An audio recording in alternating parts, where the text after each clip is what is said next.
گزارے کیسے زندگی، آؤ علماء سے پوچھ لیں، آئے جو مشکل پیش کوئی، آؤ علماء سے پوچھ لیں۔ الحمدللہ رب العالمین والصلاة والسلام علی سید المرسلین، اما بعد فاعوذ باللہ من الشیطان الرجیم، بسم اللہ الرحمن الرحیم۔ الصلاة والسلام علیک یا رسول اللہ وعلی آلک واصحابک یا حبیب اللہ، الصلاة والسلام علیک یا نبی اللہ وعلی آلک واصحابک یا نور اللہ۔ میٹھے میٹھے اسلامی بھائیوں اور مدنی چینل کے ناظرین، سلسلہ دارالفتہ اہل سنت میں ایک بار پھر آپ کو مرحبا کہتے ہیں۔ ابتداً درود پاک کی فضیلت عرض کی جاتی ہے کہ فرمان مصطفیٰ صلی اللہ تعالی علیہ وسلم ہے، جس نے مجھ پر صبح و شام 10 بار درود پاک پڑھا، اسے قیامت کی دن میری شفاعت ملے گی۔ صلو علی الحبیب صلی اللہ تعالی علی محمد صلی اللہ علیہ وسلم۔ مدنی چینل کے ناظرین، انشاءاللہ عز و جل بہت کچھ سیکھنے کو ملتا ہے، آج بھی ملے گا۔ آپ توجہ کے ساتھ دیکھتے رہیں، سنتے رہیں، اہم مدنی پھول تحریر کریں۔ آئیے آپ کی کورس کو ہم شامل سلسلہ کرتے ہیں۔ مفتی صاحب کی بارگاہ میں عرض ہے کہ سنا ہے شہید کو بغیر کفن کے، بغیر نماز جنازہ کے دفنانے کی ترکیب کی جاتی ہے، کیا یہ صحیح ہے؟ اور اگر صحیح ہے تو شہید کی قسمیں کتنی ہے؟ کون سا شہید ہو؟ جیسے کہا جاتا ہے کہ کوئی ڈوب کر مرا وہ بھی شہید ہے، کوئی حادثے میں مر گیا وہ بھی شہید ہے، تو برائے کرم اس کی وضاحت فرما دیجیے، جزاک اللہ خیرا۔ آمین۔ کیا فرماتے حضور شہداء کے حوالے سے؟ دیکھیں، جو دو باتیں انہوں نے بیان کی ہیں، پہلی چیز تو یہ کہ ایسا شخص جو ہے وہ جو شہید ہو کر مرا، جس کو شہید فقہی کہا جاتا ہے، جسے میدان جنگ کے اندر ہوتا ہے کہ عام طور پہ جنگ ہوتی ہے تو پھر اس میں شہید ہوتے ہیں، اور پھر اس کے بعد اس نے دنیا سے کوئی نفع نہ اٹھا پایا وہ، اور ظاہر ہے کہ اس حالت میں کسی کے اوپر دیت بھی لازم نہیں ہوتی، مال بھی کسی کے اوپر لازم نہیں ہوتا، تو ایسا جو شہید ہوتا ہے اس کو شہید فقہی کہا جاتا ہے۔ شہید فقہی، اس کا حکم یہ ہوتا ہے کہ اس کو غسل نہیں دیا جائے گا، یعنی اس کے اوپر جو ہے وہ جیسا خون ہے اسی حال کے اندر اس کو دفنا دیا جائے گا، لیکن یہ جو فرما رہے ہیں کہ نہ کفن دیا جائے گا نہ اس کی جنازہ ہوگی، ایسا کچھ نہیں ہے۔ ہاں یہ ہے کہ کفن کی جنس میں سے جو کچھ اس کے جسم پر موجود ہے، یعنی ایسا کپڑا اس کے جسم پر موجود ہے کہ جس کے ذریعے سے کفن دیا جاتا ہے، تو اب یہ نہیں ہوگا کہ اس کو اتار لیا جائے، لیکن جتنا کفن اس میں سنت کے مطابق کم ہے اس کا اضافہ اس کے جسم پر کیا جائے گا، وہ اس کو دیا جائے گا، اور اس کا جنازہ بھی پڑھا جائے گا اور اس کو دفنایا بھی جائے گا۔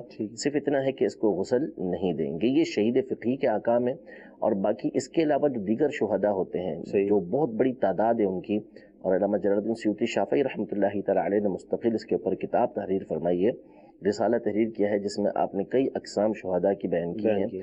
ان میں سے بعض جو ہیں وہ تقریباً 36 کے قریب بحر شریعت کے اندر بھی موجود ہیں، 40 کے قریب موجود ہیں جن کا تذکرہ کیا۔ ان کو شہید حکمی کہا جاتا ہے، یعنی یہ حکماً شہید ہیں، یہ وہ شہید فقہی نہیں ہے۔ اس کا مطلب یہ ہے کہ ان کے لیے عام انسانوں ہی کی طرح غسل، کفن، دفن وغیرہ کے احکام ہیں، وہ ان کو کیا جائے گا۔ باقی رہا فضیلت، تو انشاءاللہ شہید ہونے کی فضیلت ان کو بھی حاصل ہوگی۔ تو وہ بہت سارے ہیں، ڈوب کے مر گیا، دیوار کے نیچے دب کے مر گیا، پیٹ کے درد کے اندر مر گیا، مسافرت کی موت مر گیا، تو بہت سارے ایسے ہیں کہ جو اس طرح شہید نہیں ہوتے کہ جس کو شہید فقہی کہا جائے، لیکن جو ان کا انتقال ہوتا ہے جس حالت کے اندر، اس کو احادیث طیبہ کی روشنی میں فقہاء کرام نے بیان کیا کہ یہ شہید حکمی کہلاتے ہیں۔ جی اگلی کال لیں گے۔ امی، یہ سرکار علیہ السلام کا لقب ہے، اس کے کیا معنی ہے؟ امی کے کیا معنی ہیں؟ دیکھیں، امی کے بہت سارے معنی بیان کیے گئے ہیں۔ ام کہتے ہیں ویسے ماں کو، اصل کو، بنیاد کو، تو امی کا مطلب ام والا، ماں والا، یعنی اصل اور بنیاد والا۔ تو چونکہ نبی کریم صلی اللہ تعالیٰ علیہ وآلہ وسلم کی ولادت یہ مکہ مکرمہ میں ہوئی، اور مکہ مکرمہ کا ایک نام ام القریٰ ہے، یعنی تمام بستیوں کی اصل، تمام علاقوں کی اصل، بنیاد، تو اس کی طرف نسبت کرتے ہوئے نبی کریم صلی اللہ علیہ وسلم کو امی کہا جاتا ہے۔ ایک معنی یہ بیان کیا گیا۔ دوسرا معنی امی کا یہ بیان کیا گیا کہ جس نے کسی سے پڑھا نہ ہو، جو کسی سے پڑھا نہیں اس کو امی کہا جاتا ہے۔ اب کسی سے پڑھا نہیں، اس میں علماء نے نبی کریم صلی اللہ تعالیٰ علیہ وآلہ وسلم کا یہ معجزہ بیان کیا ہے کہ دوسروں کے حق میں تو کسی سے نہ پڑھنا یہ عیب ہوتا ہے، ہم نے نہیں پڑھا، کسی اور نے نہیں پڑھا تو یہ عیب شمار ہوگا، لیکن نبی کریم صلی اللہ تعالیٰ علیہ وآلہ وسلم نے کسی سے نہیں پڑھا، یہ آپ کے حق میں معجزہ ہے، اس لیے کہ اللہ تبارک و تعالیٰ نے آپ کو قرآن مجید فرقان حمید عطا فرمانا تھا کہ جو ایک معجزہ ہے اور جس کے ذریعے سے تمام مخلوق نے عاجز آ جانا تھا۔ اور اگر حضور علیہ الصلوۃ والسلام کسی سے پڑھے ہوتے، کسی کے پاس پڑھنے کے لیے گئے ہوتے، تو کہنے والا یہ کہہ سکتا تھا کہ نبی کریم صلی اللہ تعالیٰ علیہ وسلم نے تو یہ چیزیں سیکھی ہوئی ہیں، یہ آپ نے بیان کی ہیں، اگرچہ کہ اور ذریعوں سے بھی اس کا رد کیا جا سکتا تھا، لیکن اللہ تبارک و تعالیٰ نے نبی کریم صلی اللہ تعالیٰ علیہ وآلہ وسلم کی اس طرح حفاظت فرمائی کہ آپ پر کسی طرح کا اعتراض یہ ہو ہی نہ سکے، لہذا آپ نے کسی سے باقاعدہ پڑھا ہی نہیں، آپ کو جو کچھ سکھایا وہ اللہ تبارک و تعالیٰ نے سکھایا، لہذا جو قرآن مجید فرقان حمید آپ اللہ تبارک و تعالیٰ کی بارگاہ سے لے کر آئے وہ ایک ایسا معجزہ قرار پایا کہ نبی کریم صلی اللہ تعالیٰ علیہ وآلہ وسلم باقاعدہ کسی سے پڑھنے کے لیے نہیں گئے، لیکن ایسا معجزہ لے کر آئے کہ جس کے اندر تمام کی تمام علوم موجود ہیں۔ تو نبی کریم صلی اللہ تعالیٰ علیہ وآلہ وسلم کو امی کہنے کی ایک وجہ یہ ہے کہ آپ نے کسی سے پڑھا نہیں، آپ کو براہ راست اللہ تبارک و تعالیٰ نے ہی تمام علوم عطا فرمائے۔ سبحان اللہ، کیا بات ہے ہمارے آقا علیہ الصلوۃ والسلام کی اور ان کی عظمت و شان کے حوالے سے کچھ ابھی مفتی صاحب نے بیان فرمایا کہ امی کا جو یہ لقب ہے اس کی بنیادی وجہ کیا ہے، اس کو بیان کیا گیا۔ مدنی چینل کے ناظرین، آپ کے SMS بھی ہمیں موصول ہو رہے ہیں، آئیے ان میں سے کچھ شامل کرتے ہیں۔ اچھا مفتی صاحب، یہ ارشاد فرمائیں کہ مساجد کے اندر جو پلاسٹک کی ٹوپیاں ہوتی ہیں انہیں پہن کر نماز پڑھنے کا کیا حکم ہے؟ دیکھیں، ایسی ٹوپیاں نہیں پہننی چاہیے، صحیح، اس لیے کہ اللہ تبارک و تعالیٰ کی بارگاہ میں جب بندہ حاضر ہو تو اچھے انداز میں حاضر ہونا چاہیے، اچھے لباس کے ساتھ حاضر ہونا چاہیے۔ فرمایا یا بنی آدم خذوا زینتکم عند کل مسجد، کہ اے بنی آدم ہر نماز کے وقت اپنی زینت کو اختیار کیا کرو۔ اب یہ جو ٹوپی مسجد کی عام طور پہ ہوتی ہے، جو پلاسٹک کی ٹوپی رکھی ہوتی ہے، یہ ایک ایسی ٹوپی ہوتی ہے کہ جس کو پہن کر بندہ کبھی کسی کے سامنے نہیں جا سکتا، کسی دعوت میں کسی عہدیدار کے سامنے بھی بندہ یا کسی معزز کے سامنے اس طرح بندہ نہیں جاتا۔ تو ایسی ٹوپی پہن کر وہ اللہ تبارک و تعالیٰ کی بارگاہ میں حاضر ہو رہا ہے، تو ٹوپی ایسی ہونی چاہیے کہ جو ایک اچھی ٹوپی ہو کہ جس کو پہن کر آپ باہر بھی جا سکتے ہیں، بڑے لوگوں کے سامنے جا سکتے ہیں جو دنیاوی اعتبار سے بڑے کہلاتے ہیں، اور مسجد کی ٹوپی عام طور پر ایسی ہوا نہیں کرتی، تو اس ٹوپی کی جگہ آپ اپنی جیب میں کوئی ٹوپی رکھ لیا کریں، جالی والی اچھی ٹوپی رکھ لیں۔ ویسے تو بہتر یہی ہے کہ اپنے سر کو جو ہے وہ ہر وقت ڈھانپ کر ہی رکھا کریں، اس سے بہتر یہ کہ امامہ پہن کے رکھا کریں، لیکن کم از کم اتنا تو ہو کہ جہاں دیگر مقامات پر جاتے ہوئے اہتمام کرتے ہیں، اپنے آفس میں بھی جا رہے ہوتے ہیں، باس کے پاس جانا ہے تو پورے کپڑے وپڑے سیٹ کر کے اچھی طریقے سے سیٹ کر کے جاتے ہیں، لیکن جب مسجد کے اندر آنا ہوتا ہے، اللہ تبارک و تعالیٰ کی بارگاہ میں حاضر ہونا ہوتا ہے، تو ان تمام احتیاطوں کو پیش نظر نہیں رکھا جاتا۔ ہمارے اسلاف اس حوالے سے بڑی جو ہے وہ اہتمام کیا کرتے تھے، بہت اہتمام کیا کرتے تھے اس حوالے سے۔ امام اعظم ابو حنیفہ رحمۃ اللہ تعالیٰ کے بارے میں منقول ہے کہ ایک قیمتی ترین جبہ آپ نے خاص طور پر رات کے لیے رکھا ہوا تھا کہ اسے پہن کر آپ نماز پڑھا کرتے تھے، اللہ تبارک و تعالیٰ کی بارگاہ میں حاضر ہوا کرتے تھے۔ اس طرح اور بزرگوں کے واقعات بھی موجود ہیں، تو اس لیے نماز کے لیے جب بھی آئیں تو اہتمام کر کے آیا کریں، خوشبو لگایا کریں، ٹوپی اچھی ہونی چاہیے، بہتر ہے کہ امامہ ہو، کپڑے صاف ستھرے ہوں، اور پھر اللہ تبارک و تعالیٰ کی بارگاہ کے اندر حاضر ہوا کریں۔ مدنی چینل کے ناظرین، مساجد کے اندر پلاسٹک کی، چٹائی کی، کپڑے کی اس طرح کی ٹوپیاں رکھی ہوئی ہوتی ہیں، تو مفتی صاحب نے اس کا حکم بھی بیان فرمایا اور ساتھ ہمیں یہ بھی بتایا کہ اللہ کی بارگاہ میں حاضری کے کیا آداب ہیں۔ اچھا بالفرض جیسا آپ نے یہ ارشاد فرمایا کہ ٹوپی رکھیں، بالخصوص جو نمازی ہیں ان کو تو رکھنی ہی چاہیے، اب اگر کسی نے ٹوپی نہیں رکھی تو کیا وہ ننگے سر نماز پڑھ لے یا وہی ٹوپی استعمال کرے؟ دیکھیں، کوشش یہی کریں کہ کوئی ٹوپی ایسی حاصل کرے کہ صاف ستھری ہو، اس کے ساتھ وہ نماز پڑھے، اور اگر اس کو خشوع اور خضوع اس کے ذریعے حاصل ہو رہا ہے تو پھر وہ ننگے سر بھی نماز پڑھ سکتا ہے، ورنہ کوئی ایسی ٹوپی وہ اختیار کرے، ایسی ٹوپی استعمال کرے کہ جو بہتر ہو، جسے پہن کر وہ مسجد کے باہر بھی اگر جائے تو کسی کے سامنے جا سکتا ہو۔ اچھا SMS یہ ہے کہ کسی نے یہ منت مانی کہ اسے رپورٹ کروائی، چیک اپ وغیرہ کروایا کہ اگر اس میں کسی قسم کی بیماری نہیں نکلی تو روزہ رکھا جائے گا، اب جب رپورٹ آئی تو اس کے اندر علامت کچھ آئی بیماری کی، تو اس حوالے سے کیا حکم ہوگا؟ دیکھیں ظاہر سی بات ہے کہ یہ تو ویسے بھی لازم نہ ہوئی، منت اس طریقے سے لازم ہوتی بھی نہیں ہے، ٹھیک ہے، اور ان کا تو معاملہ ہی الگ ہے کیونکہ بیماری تو آئی ہے اس کے اندر، صحیح، تو اس صورت میں تو ان کے اوپر لازم نہیں ہے، لیکن بہتر ہے کہ اللہ تبارک و تعالیٰ کی رضا کے لیے روزہ رکھیں کہ روزے کے ذریعے سے بھی بیماریاں دور ہوتی ہیں، صحت حاصل ہوتی ہے۔ جی اگلی کال لیں گے۔ میرا سوال یہ ہے کہ حدیث نبوی صلی اللہ علیہ وسلم ہے کہ جس بندے کے گھر میں 2 بیٹیاں اور وہ اس کی اچھی طرح تربیت کرے اور ان کا نکاح کر دے، وہ قیامت کے دن میری یعنی کہ شہادت کی انگلی کا اشارہ کر کے اور درمیان والی کا اشارہ کر کے کہا میں اور وہ جنت میں کس طرح ساتھ ہوں، اور اب وہ بندہ صرف 2 بیٹیوں کی اچھی تربیت کر دے اور ان کا نکاح کر دے اور دوسرے نیکا مال نہ کرے، کیا وہ بھی جنت میں آپ صلی اللہ علیہ وسلم کے ساتھ اسی طرح ہوگا؟ کیا فرماتے ہیں؟ دیکھیں مسئلہ یہ ہے کہ نبی کریم صلی اللہ تعالیٰ علیہ وآلہ وسلم نے یہ فضیلت بیان کی ہے، اور یقیناً یہ ایک رحمت کی بہت بڑی امید ہے، ٹھیک ہے، لیکن ساتھ ہی ساتھ نبی کریم صلی اللہ تعالیٰ علیہ وآلہ وسلم نے بچیوں کے اور حقوق بھی بیان کیے ہیں۔ صحیح ہے، 2 بچیوں کی پرورش کرنا، ان کی یہاں تک کہ ان کی شادی ہو جائے یا ان کا انتقال ہو گیا تو یہ بشارتیں اسے حاصل ہو رہی ہیں۔ اس کا مطلب ہرگز یہ نہیں ہے کہ بندہ جو ہے وہ 2 بچیوں کی شادی کرے اور باقی اس کی بچیاں جو وہ رول رہی ہوں، ان کے حقوق اپنی جگہ پر قائم ہے۔ یہ بچیوں کی اچھے انداز میں پرورش کرنا بعض صورتیں اس کی واجب بنیں گی، بعض صورتیں اس کی مستحب بنیں گی، لیکن جو بچیوں کے جو حقوق ہیں وہ تمام بچیوں کے موجود ہیں۔ ایسا نہیں ہے کہ 2 بچیوں کے حقوق ادا کر لیے باقی بچیوں کے حقوق وہ ادا نہیں کرے گا، نہیں ایسا نہیں، بلکہ ان کے حقوق اگر ادا نہیں کرے گا تو گناہ گار ہوگا، ممکن ہے کہ اس گناہ کی وجہ سے یہ فضیلت بھی اس کو حاصل نہ ہو، لہذا وہ دیگر جو بچیاں ہیں ان کے حقوق بھی مکمل ادا کرے گا اور ان بچیوں کی پرورش بھی اچھے انداز میں کرے گا۔ 2 کی جب یہ فضیلت ہے تو اللہ تبارک و تعالیٰ کی رحمت سے امید ہے کہ 3 4 جتنی زیادہ وہ پرورش کرتا رہے گا بچیوں کی اتنی ہی زیادہ فضیلتیں اس کو حاصل ہوں گی۔ لیکن مثال کے طور پہ یہ پوچھنا چاہ رہے تھے، اس میں ایک بات یہ بھی تھی کہ اب 2 کی تربیت اچھی کی، ان کے نکاح کر دیے، فارغ ہو گئے، اب کسی قسم کے نئے اعمال کرنے کی حاجت رہے ایسا ہے ہی نہیں، یعنی دیکھیں اول تو پہلی بات تو یہ ہے کہ اس طرح کی جو فضیلتیں ہوتی ہیں اس میں امید بڑھتی ہے، ٹھیک ہے، یہ امید کے لیے ہوتی ہیں، ایسا قطعی طور پہ نہیں ہو جاتا کہ بندے نے یہ کام کر لیا تو اب وہ جنتی فارغ ہو گیا، نہیں۔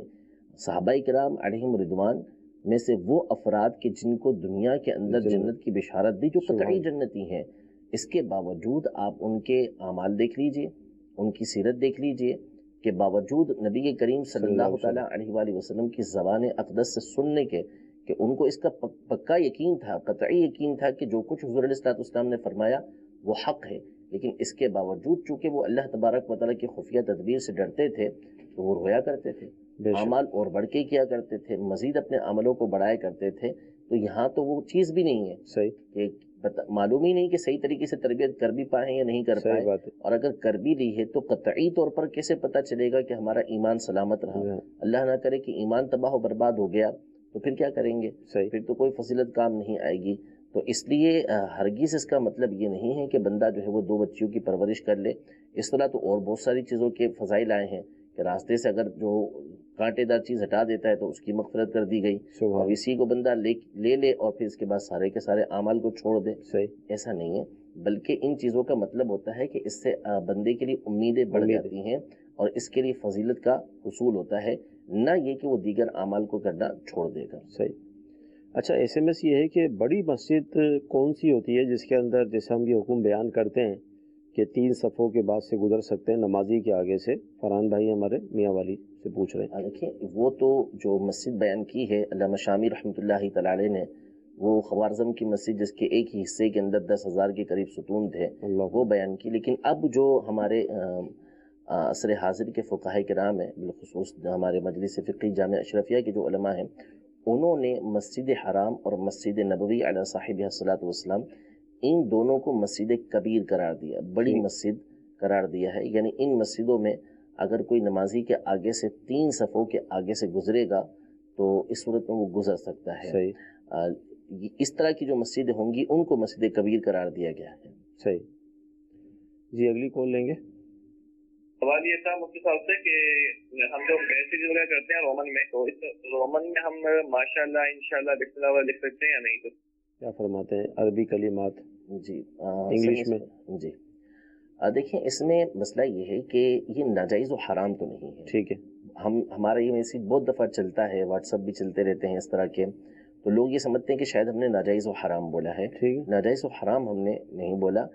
اس کی ممانعت ہے. علماء نے اس کو لکھنے سے منع کیا ہے کہ عربی زبان کے اندر آپ ایسے کلمات نہ لکھیں. اس پر دارالفتہ اہل سنت کا بھی فتویٰ ہے, جامعہ اشرفیہ مبارک پور کا بھی فتویٰ ہے کہ یہ جو عربی کلمات ہیں ماشاء اللہ, سبحان اللہ, الحمدللہ, جزاک اللہ وغیرہ, اس کو رومن میں نہیں لکھنا چاہیے. اس کو آپ عربی زبان کے اندر ہی لکھیں جیسا کہ اس کو لکھا جاتا ہے. اور اگر بالفرض آپ کے موبائل کے اندر کی پیڈ نہیں ہے عربی اردو, تو اس صورت میں آپ ان کے جو معنی ہے وہ لکھ دیں. مثال کے طور پہ اللہ آپ کو خوش رکھے, اللہ تبارک و تعالیٰ آپ کو جزا عطا فرمائے, اللہ تعالیٰ آپ کو نظر بد سے محفوظ رکھے. یہ الفاظ بولتے ہیں. تمام تعریفیں اللہ تبارک و تعالیٰ اللہ تعالیٰ کے لیے ہیں, اللہ کریم کے لیے ہیں. اس طرح کے الفاظ وہ لکھ دیں, یہ الفاظ نہ لکھیں. اسی طرح السلام علیکم یہ بھی نہیں لکھنا چاہیے. اس کو بھی لکھنے سے علماء نے منع کیا ہے. سلام لکھنا ہی ہے آپ کو رومن کے اندر, یعنی آپ کے پاس اردو عربی کی بورڈ نہیں ہے کہ جس کے ذریعے سے آپ عربی میں السلام علیکم لکھ سکیں. تو اس صورت میں صرف لفظ سلام لکھیں, SALAAM, اتنا آپ لکھ دیں, پورا نہ لکھیں کہ اس میں جو ہے وہ الفاظ کے تلفظ ٹوٹتے ہیں. یعنی بہت سارے الفاظ وہ ہیں, حروف وہ ہیں کہ جن کا انگلش کے اندر ادائیگی کے لیے کوئی لفظ موجود نہیں ہے, کوئی ورڈ اس کا موجود نہیں ہے. تو اس کے علماء نے اس سے منع فرمایا. ٹھیک جی, اگلی کال لیں گے. میں قاسم اتاری بات کر رہا ہوں فیصل آباد سے. میرا مفتی صاحب سے یہ سوال ہے کہ میں جماعت کے ساتھ دوسری رکعت میں ملا اور میں نے غلطی کے ساتھ ثنا پڑھ دی, تو آیا کہ مجھ پر سجدہ صاحب لازم ہے یا نہیں؟ جی کیا فرماتے ہیں, جماعت میں شادی لازم نہیں ہے. ثنا پڑھ لی ہے تو کوئی حرج نہیں اس کے اندر. اب یہ جب نماز کی ابتدا کریں گے تو اس وقت ثنا نہیں پڑھیں گے, یعنی اپنی رکعت جب پڑھیں گے تو اس وقت ثنا سے نہیں پڑھیں گے. بسم اللہ الرحمن الرحیم پڑھیں گے اور وہیں سے سورہ فاتحہ کو شروع کر دیں گے. یعنی انہوں نے اپنی ثنا پڑھ لی ایڈوانس میں. لیکن ویسے مدی چل کے ناظرین اگر آپ ارشاد فرما دیں کہ ہمیں کرنا کیا چاہیے, دوسری رکعت میں شامل ہوئے امام صاحب کی قرات کریں. امام صاحب کی قرات کے وقت تو پڑھیں گے نہیں کسی صورت بھی, دوسری رکعت میں شامل ہوئے تو اب خاموش رہیں. ٹھیک جی, اگلی کال. ناظم علی اتاری حافظ آباد سے عرض کر رہا ہوں, مفتی صاحب کی بارگاہ میں میرا یہ سوال ہے کہ جو آدمی عشاء کی نماز میں 4 سنت بھی چھوڑ دیتا ہے اور بیچ میں 2 نفل بھی چھوڑ دیتا ہے, ایسا کرنا کیسا, کیا اس کی نماز ہو جائے گی؟ جس کی عادت ہی بن جائے 9 رکعتیں پڑھنے کی, کیا فرمائیں گے؟ اچھی بات نہیں ہے کہ اس طریقے سے جو سنت غیر مؤکدہ اور نوافل وغیرہ کو چھوڑا جائے. سنت غیر مؤکدہ پڑھنے کی بھی عادت بنانی چاہیے, نوافل پڑھنے کی بھی عادت بنانی چاہیے.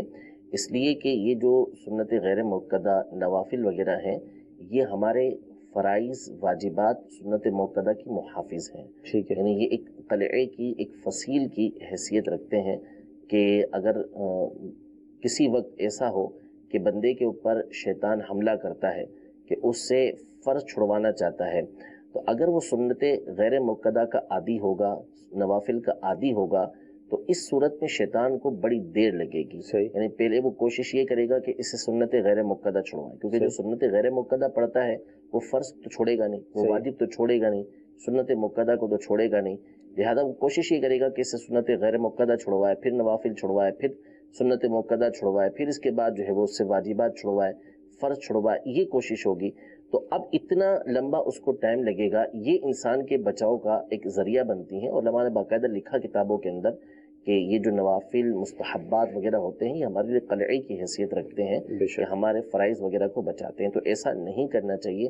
ویسے بھی ان کے اندر بڑی فضیلت اللہ تبارک و تعالی نے رکھی ہے اور احادیث طیبہ میں ان کے فضائل بیان ہوئے ہیں. لہذا ان کو پڑھنے کی عادت بنانی چاہیے, اور بالخصوص جو ہے اس طریقے سے عادت بنا لینا کہ سرے سے پڑھنا ہی نہ, ہم چھوڑ ہی دینا, یہ مناسب نہیں. صحیح. بعض اوقات یہ کہہ دیا جاتا ہے کہ بھئی گناہ تھوڑی مل رہا ہے, تو یہ جملہ جو ہم بولتے ہیں گناہ تھوڑی ہے. دیکھیں اہل جنت جب جنت کے اندر چلے جائیں گے تو اس وقت ان کو جو سب سے بڑی حسرت ہوگی وہ یہی ہوگی کہ دنیا کے اندر جو ہمیں نیک اعمال کرنے کا موقع ملا تھا, جو وقت ہمارا ضائع ہو گیا, کاش ہم اس وقت کے اندر کوئی نیک عمل کر لیتے. یہ حسرت ہوگی. باقی جنت کے اندر کوئی حسرت نہیں ہے. جب وہ مقام و مرتبے دیکھیں گے کہ یہ کام کرنے کی وجہ سے فلاں کو ایسا مقام و مرتبہ ملا ہے, تو پھر دل میں یہ حسرت پیدا ہوگی کہ کاش ہم نے دنیا کے اندر یہ کام کر لیا ہوتا تو پھر ہمیں بھی یہ مقام ملتا. اگرچہ کہ وہاں پہ کوئی غم نہیں ہے, لیکن یہ حسرت بندے کی وہاں پر پیدا ہوگی. تو اس طرح گناہ تو واقعی نہیں ہے, لیکن ثواب تو ہے نا. صحیح. اگر ہمیں کسی ایسے مقام سے کوئی فائدہ حاصل ہو رہا ہے جہاں نقصان نہیں ہے تو کوئی یہ تھوڑی کرتا ہے کہ دنیا کے اندر کوئی نفع والی چیز مل رہی ہوتی ہے تو اس کو اس لیے چھوڑ دے کہ اس میں نقصان تو نہیں ہو رہا نا, مجھے نفع ہی مل رہا ہے نا. کبھی ایسا نہیں ہوگا, وہ نفع لے گا ہی لے گا. وہ یہ نہیں کہے گا کہ یہاں مجھے نقصان نہیں پہنچ رہا تو چلو ٹھیک ہے میں یہ کام نہیں کرتا. جب دیکھ رہا ہے کہ مجھے دنیاوی اعتبار سے فائدہ ملتا ہے, کچھ پیسے اس کے اندر زائد مل جاتے ہیں, تو وہ اسی کے پاس جاتا ہے, وہی چیز لینے کی کوشش کرتا ہے. تو اسی طرح آخرت کے معاملے میں سوچنا چاہیے کہ اگرچہ کہ یہاں پہ گناہ نہیں ہے لیکن نقصان یہ بھی تو دیکھیں کہ آپ کو جو مقام و مرتبہ ملنا تھا, جو جنت کی نعمتیں ملنی تھی, اجر ملنا تھا, وہ تو نقصان ہوا نا, وہ تو رہ گیا. 2 SMS ہم ملا کر شامل کر رہے ہیں عقیقے کے حوالے سے. ایک تو یہ کہ عقیقے کا جو بکرا ہے وہ مدرسے میں دے سکتے ہیں, اور ساتھ ہی یہ کہ یہ جو عقیقے کا جانور ہے اس کے ذریعے گھر میں ہم کسی دعوت کے اندر اس کے گوشت کو استعمال کر سکتے ہیں. جی بالکل, عقیقے کے جانور کا حکم جو ہے وہ قربانی کے جانور ہی کی طرح ہوتا ہے. تو اب اگر اس کو عقیقے کے جانور کو ذبح کیا, اس کا گوشت مدرسے کے اندر دے دیا تو بھی جائز ہے, اور اس کا گوشت جو ہے وہ گھر ہی میں اس کی دعوت کر لی تو بھی جائز ہے, اس میں کوئی حرج نہیں ہے. اور اگر عقیقے کا جانور پورے کا پورا مدرسے کے اندر دے رہے ہیں تو اس میں بھی حرج نہیں ہے, لیکن ان کو بتا دیں تاکہ وہ عقیقے کی نیت سے اس کو ذبح کر لیں, اور عقیقے کی جو فضیلت ہے وہ آپ کے بچے کو حاصل ہو جائے, یعنی اس کے اوپر جو مصیبتیں ہیں, بلائیں ہیں, وہ اس سے دور ہو جائیں. مدینہ چل کے ناظرین, اللہ تعالیٰ کی رحمت سے دعوت اسلامی کے تحت سینکڑوں جامعۃ المدینہ ہیں جس میں رہائشی طلباء کرام ہوتے ہیں, اور ان کو 3 وقت کا کھانا بھی پیش کیا جاتا ہے. تو اس طرح کے جو نفلی صدقات ہیں, عقیقے کے جانور ہیں, بکرے وغیرہ ہیں, یہ سب لیے بھی جاتے ہیں. تو آپ جس شہر میں رہتے ہیں قریبی جامعۃ المدینہ میں رابطہ کر کے آپ یہ ترکیب بھی بنا سکتے ہیں. اچھا, 10 سال کی جو بچی ہے مفتی صاحب, وہ عمرے پر جا سکتی ہیں؟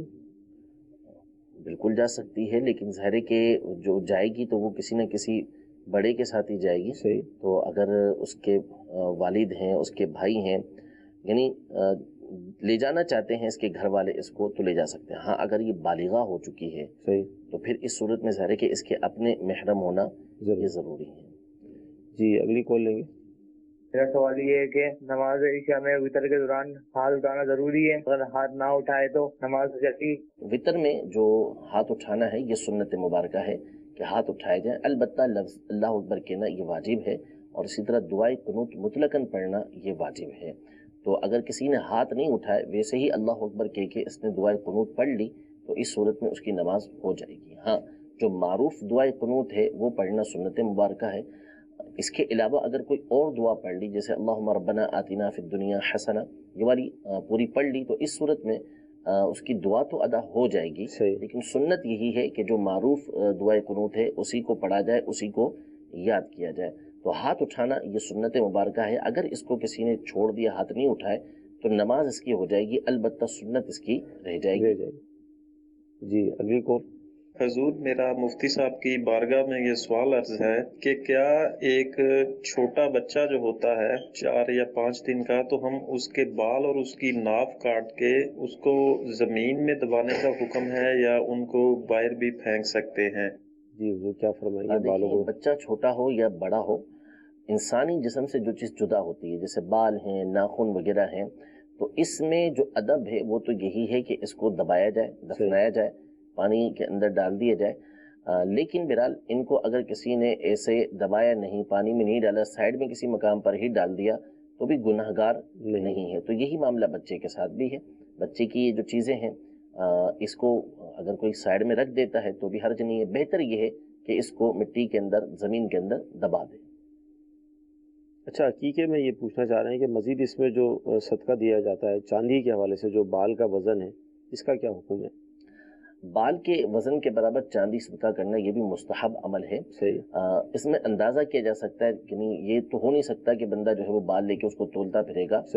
کرنا چاہے تو کرے, لیکن اگر ویسے ہی دیکھتا ہے کہ یہ اتنے وزن کے برابر ہوں گے, اس کے بال تھوڑے سے ہی ہوتے ہیں, تو اس کے برابر چاندی صدقہ کرنا یہ مستحب ہے, اچھی بات ہے. اور اگر چاندی کی جگہ رقم صدقہ کرنا چاہتے ہیں تو وہ بھی صدقہ کر سکتے ہیں. جی اگلی کال. مفتی صاحب سے میرا سوال یہ ہے کہ مقتدی کس موقع پر اگر لقمہ دے تو اس کی نماز فاسد ہوگی؟ مقتدی تو ایک تفصیل تھا, بہت تفصیلی مسائل ہیں اس کے, اور مکتبۃ المدینہ کی شائع کردہ کتاب مفتی علی اصغر صاحب کی لقمہ دینے کے مسائل, تو اس میں تمام صورت تحریر ہیں کہ کہاں پر لقمہ دینا جائز ہے اور کہاں لقمہ دینا جائز نہیں. اکثر مقامات اس پہ لکھے ہوئے ہیں. تو بے محل موقع کہ جہاں پہ موقع نہیں ہے ایسے محل پہ جو لقمہ دے دیتے ہیں وہاں پہ لقمہ دینے کی صورت میں نماز یہ اگر جس نے دیا ہے اس کی تو گئی, اور اگر امام نے اس کا لقمہ لے لیا تو امام کی بھی گئی اور امام کے پیچھے جتنے لوگ پڑھ رہے ہیں ان کی بھی گئی. یہاں پر میں بنیادی اعتبار سے ایک دو باتیں عرض کر دیتا ہوں کہ جو عام طور پہ پیش آتی ہیں. نمبر ایک تو یہ عمومی طور پہ ہوتا ہے کہ امام صاحب اگر قاعدہ اولا بھول گئے, یعنی فرض پڑھا رہے ہیں اور قاعدہ اولا چھوڑ کے سیدھے کھڑے ہو گئے تیسری رکعت کے لیے, تو اس میں 3 صورتیں بنتی ہیں. اگر تو بالکل سیدھے کھڑے ہو چکے ہیں, اسٹریٹ ہو چکے ہیں, تو اب تو لقمہ دینے کی کسی کو اجازت ہے ہی نہیں. اگر لقمہ دے گا تو اس کی نماز گئی, اور امام صاحب نے لے لیا بیٹھ گئے تو امام صاحب کی بھی گئی اور پیچھے جتنے تھے ان کی بھی گئی. دوسری صورت یہ ہے کہ امام صاحب تھوڑے سے کھڑے ہوئے, ابھی کھڑے ہونے کے قریب نہیں بلکہ بیٹھنے کے قریب, ان کے پاؤں ابھی سیدھے نہیں ہوئے. تو اس صورت میں اگر کسی نے لقمہ دیا تو امام کا یہ لقمہ لینا یہ درست ہے, وہ لقمہ لے کے بیٹھ جائے, اور اس صورت میں سجدہ سہو بھی لازم نہیں ہوگا. اور اگر امام صاحب کھڑے ہونے کے قریب ہیں, ابھی کمر سیدھی ہوئی, پاؤں بالکل ان کے سیدھے نہیں ہوئے, کھڑے ہونے کے وہ قریب ہو چکے ہیں, تو اس صورت میں لقمہ دینا تو جائز ہے جبکہ بالکل سیدھے کھڑے نہ ہوئے ہوں. اور اگر امام نے لقمہ لے لیا تو اس کا لینا بھی جائز ہے. بیٹھ گیا, اب اس کے اوپر سجدہ صاحب یہ لازم ہو جائے گا, سجدہ صاحب اس کو کرنا ہوگا. یہ 3 صورتیں بنتی ہیں جو قاعدہ اولا چھوڑنے والی. اب ہمارے یہاں ہوتا ہے یہ بعض مقامات پر کہ امام صاحب بالکل سیدھے کھڑے ہو چکے ہیں اور پیچھے سے اللہ اکبر زور سے لوگ کہنا شروع کر دیتے ہیں. اس طرح کہنے کی اجازت نہیں ہے. دوسرا یہ کہ پہلی رکعت یا تیسری رکعت کے اندر امام صاحب بعض اوقات بیٹھ جاتے ہیں, یعنی بھول کے کہ یہ دوسری رکعت یا چوتھی رکعت ہے وہ بیٹھ گئے, تو پھر اس صورت میں دو صورتیں بنتی ہیں. اگر تو اتنی دیر گزر چکی ہے کہ 3 سبحان اللہ کی مقدار ہو چکی ہے تو اب تو لقمہ دینے کی اجازت نہیں ہے. اب اگر لقمہ دیں گے تو اپنی بھی گئی اور امام صاحب نے لے لیا تو امام صاحب کی بھی گئی.